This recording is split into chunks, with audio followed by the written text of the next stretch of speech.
Working hard for something we don't care about is called stress. Working hard for something we love is called passion. I think one of the mistakes that people make is they think purpose comes from their job. I've been a whatever for so many years, and when then I lose my job or I retire, I now don't have a sense of purpose because I so closely associated my self-worth with the job that I did. I knew what my job was. I had a sense of purpose. And one wonders if those things are conflated, right? Which is, I had a sense of purpose for my job, but then when I didn't have the job, all of a sudden I woke up in the morning and didn't know what to do. The purpose is not your MOS. Your purpose is not you're a saw gunner. Your purpose is not the job that you wake up to do every day. Your purpose is something bigger. I have 5 little rules that you can follow as you find your spark and bring your spark to life. The first is to go after the things that you want. Let me tell you a story. So a friend of mine and I, we went for a run in Central Park. The Roadrunners organization, on the weekends, they host races. And it's very common at the end of the race, they'll have a sponsor who will give away something, apples or bagels or something. And on this particular day, when we got to the end of the run, there were some free bagels. And they had picnic tables set up, and on one side was a group of volunteers. On the table were boxes of bagels, and on the other side was a long line of runners waiting to get their free bagel. So I said to my friend, let's get a bagel. And he looked at me and said, the line's too long. And I said, free bagel. And he said, I don't want to wait in line. And I was like, free bagel. And he says, it's too long. And that's when I realized that there's 2 ways to see the world. Some people see the thing that they want, and some people see the thing that prevents them from getting the thing that they want. I could only see the bagels. He could only see the line. Because the rule is, you can go after whatever you want. You just cannot deny anyone else to go after whatever they want. You don't have to do it the way everybody else has done it. You can do it your way. You can break the rules. You just can't get in the way of somebody else getting what they want. Rule number 2.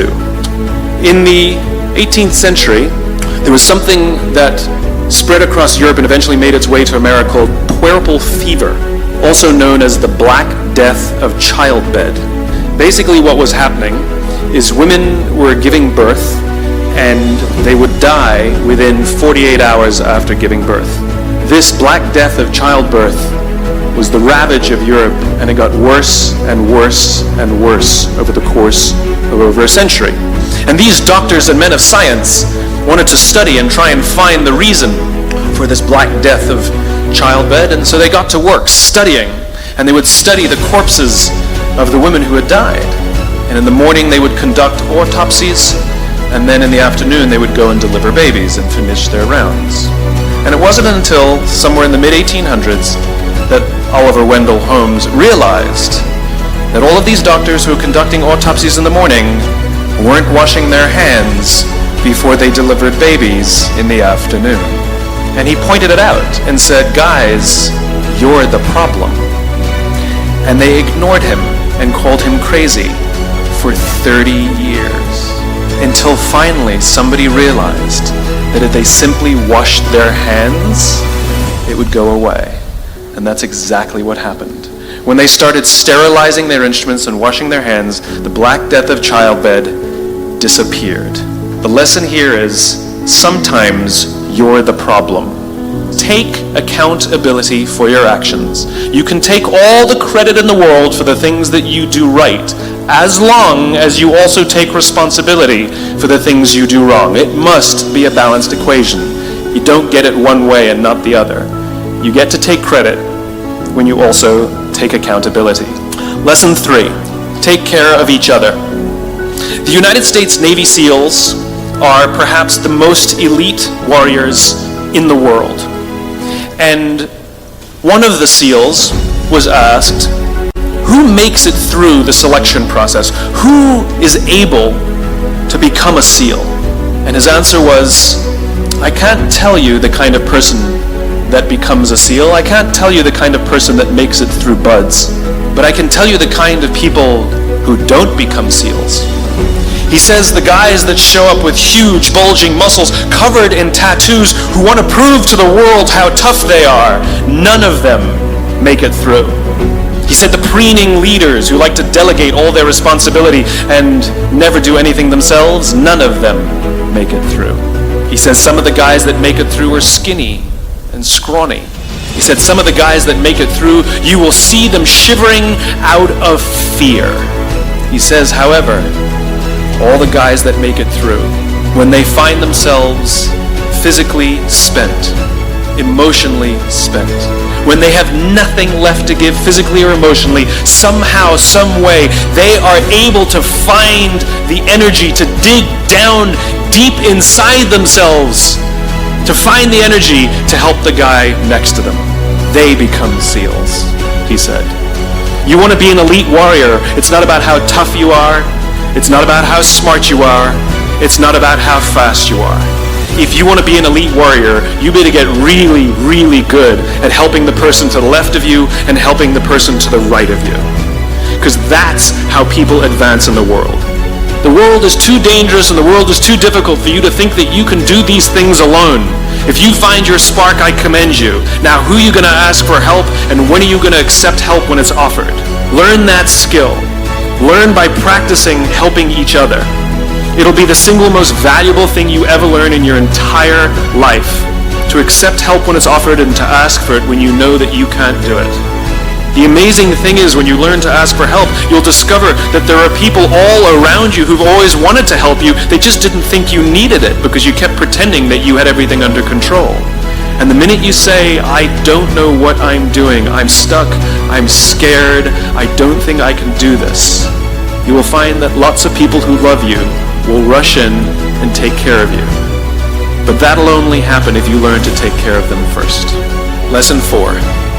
Nelson Mandela is a particularly special case study in the leadership world because he is universally regarded as a great leader. You can take other personalities, and depending on the nation you go to, we have different opinions about other personalities. But Nelson Mandela across the world is universally regarded as a great leader. And he was asked one day, how did you learn to be a great leader? And he responded that he would go with his father to tribal meetings. And he remembers two things when his father would meet with other elders. One, they would always sit in a circle. And two, his father was always the last to speak. You will be told your whole life that you need to learn to listen. I would say that you need to learn to be the last to speak. I see it in boardrooms every day of the week. Even people who consider themselves good leaders, who may actually be decent leaders, will walk into a room and say, here's the problem, here's what I think, but I'm interested in your opinion, let's go around the room. It's too late. The skill to hold your opinions to yourself until everyone has spoken does two things. One, it gives everybody else the feeling that they have been heard. It gives everyone else the ability to feel that they have contributed. And two, you get the benefit of hearing what everybody else has to think before you render your opinion. To keep your opinions to yourself. If you agree with somebody, don't nod yes. If you disagree with somebody, don't nod no. Simply sit there, take it all in, and the only thing you're allowed to do is ask questions so that you can understand what they mean and why they have the opinion that they have. You must understand from where they are speaking, why they have the opinion they have, not just what they are saying. Practice being the last to speak. One afternoon, I went to buy a cup of coffee, and there was a barista by the name of Noah who was serving me. Noah was fantastic. He was friendly and fun, and he was engaging with me, and I had so much fun buying a cup of coffee, I actually think I gave 100% tip, right? He was wonderful. So as is my nature, I asked Noah, do you like your job? And without skipping a beat, Noah says, I love my job. And so I followed up. I said, what is it that the Four Seasons is doing that would make you say to me, I love my job? And without skipping a beat, Noah said, throughout the day, managers will walk past me and ask me how I'm doing, if there's anything that I need to do my job better. He said, not just my manager, any manager. And then he said something magical. He says, I also work at Caesar's palace. And at Caesar's Palace, the managers are trying to make sure we're doing everything right. They catch us when we do things wrong. He says, when I go to work there, I like to keep my head under the radar and just get through the day so I can get my paycheck. He says, here at the Four Seasons, I feel I can be myself. So we in leadership are always criticizing the people. We're always saying, we've got to get the right people on the bus. I've got to fill my team. I've got to get the right people. But the reality is, it's not the people. It's the leadership. If we create the right environment, we will get people like Noah at the Four Seasons. If we create the wrong environment, we will get people like Noah at Caesar's Palace. There was a former Undersecretary of Defense who was invited to give a speech at a large conference, about 1,000 people. And he was standing on the stage with his cup of coffee and his styrofoam cup. And he took a sip of his coffee and he smiled and he looked down at the coffee. And then he went off script. And he said, you know, last year I spoke at this exact same conference. Last year I was still the Undersecretary. And when I spoke here last year, they flew me here business class. And when I arrived at the airport, there was somebody waiting for me to take me to my hotel. And they took me to my hotel and they had already checked me in and they just took me up to my room.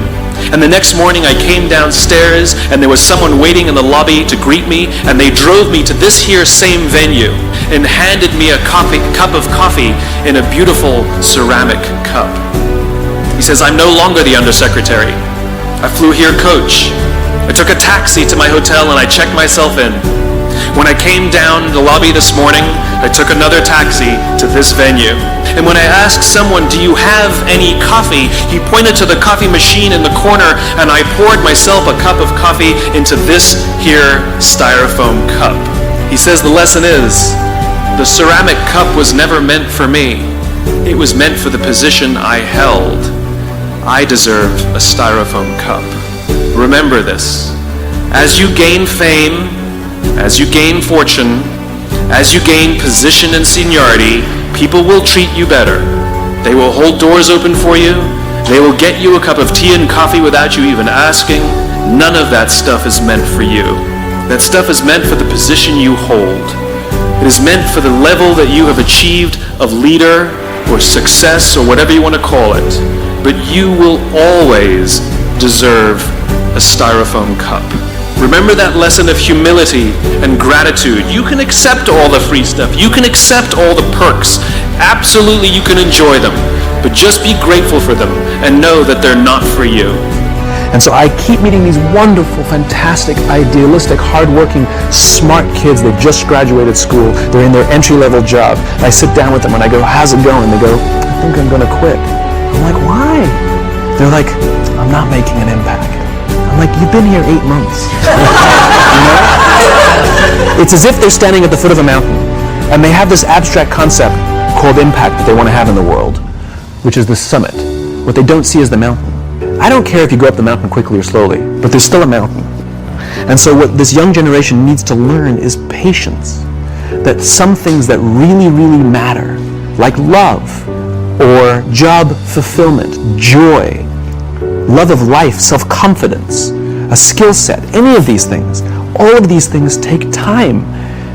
Sometimes you can expedite pieces of it, but the overall journey is arduous and long and difficult. All you need to do is have the will and the desire to want to understand what drives and inspires you.